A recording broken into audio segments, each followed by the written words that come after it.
What's up guys, and welcome back to another video. It's definitely been a while since my last video, and that's because I'm back at school now and I have less free time. Anyhow, today I want to talk about the Surefire E1E, which is a truly iconic flashlight in my opinion. To be fair, it's certainly not on the same level as the Surefire 6P, which was simply groundbreaking for its time. This over here is a Surefire 6P. This is not the original, it's one of the later iterations, but it's still a great flashlight, and you can see that I have a triple drop-in. So yeah, sweet light. But back to the Surefire E1E, this is a very cool flashlight in its own right. The E1E Executive Elite was released in early 2000 and it disappeared from Surefire's product catalog in around 2008, although I do think production continued for another couple years. I'm sorry about the vague numbers guys. When it comes to older lights like this, sometimes I'm able to offer my own input, but when this light was still in production, I was actually in elementary school. It's crazy how time flies.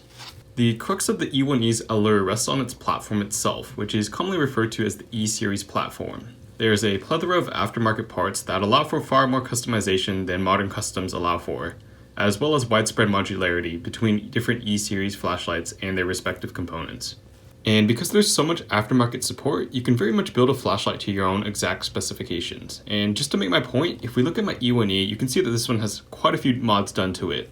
This is a stainless steel aftermarket tail shroud, and it facilitates tail standing. Tail standing is just one of those features that's kind of a must-have for flashlight geeks. And next, if I click the button here, just listen to it. You can tell that this is a McClicky, and a McClicky is more robust and it's better for multiple outputs than is the stock switch. But what's most cool about the E-Series in my opinion though, is bringing them up to date with modern technology.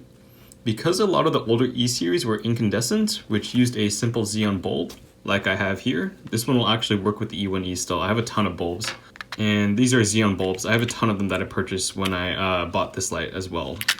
So because of this, you can very easily drop in a new light engine to bring up the light to modern standards. This E1E is running a drop-in from Tana with programmable firmware and a 4000K Nichia 219B. So if we pop this open here, you can see just how easily this drop-in works. So yeah, you literally just slide in the drop-in, and you can see that this one is compatible from 3 to 6 volts. So you can actually throw this into an E2E and run it with two CR123As if you're not using lithium batteries. And alternatively, if I want to bring this back to being an incandescent, I can just slot this in here and then screw this together. So yeah, really easy to bring it back to being an incandescent and to upgrade the light in general. And as well as that, you can see that I'm running a 16340 IMR. This is an EFS battery. It's sort of the go-to for most 16340s if you're running an IMR. There's better batteries out there now, of course, but it's just the one I have in here I like to run it with. Now, along those same lines, Tana is sort of the go-to guy for modding these flashlights, and you can do a lot of crazy things with the E-Series lights. And an example of this is the triple LED setup that he can throw into these. I think he calls it the TNT triple LED setup, something like that. Either way, it's crazy stuff, really cool to see.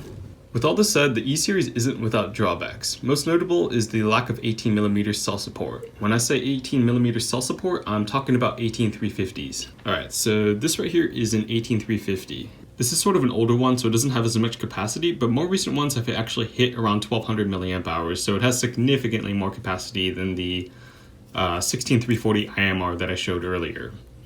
And you can't put this in here because of the wider cell diameter relative to the 16340. And because of how thin the walls of the E-Series are at the threads, you can bore them for 18mm cells so that it'll fit in 18350, but it's risky business and sometimes they'll snap. Another issue with older lights is mismatched anodization. Because of the manufacturing process, it's very hard to get consistent results with natural hard anodization.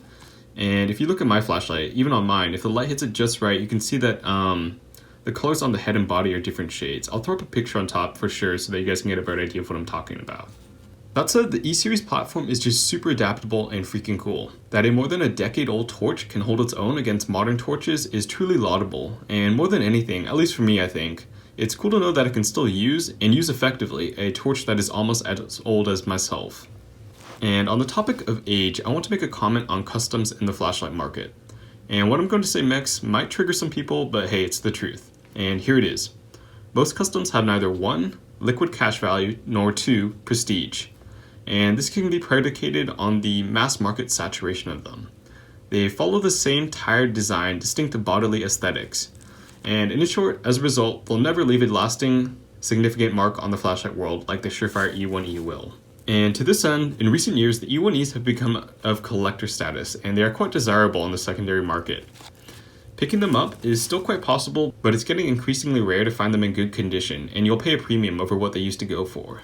All this said, the E-Series platform, similar to the P60 platform that the Surefire 6P uses, has become overshadowed by the screw and pill that is common on most customs and do-it-yourself flashlights. I personally don't think it'll make a resurgence, but it's certainly cool to own a piece of history.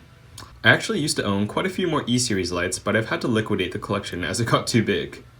Anyways, I hope you guys enjoyed this video and found it informative. Thumbs up if you liked it and subs if you loved it. Thanks for watching, and peace out.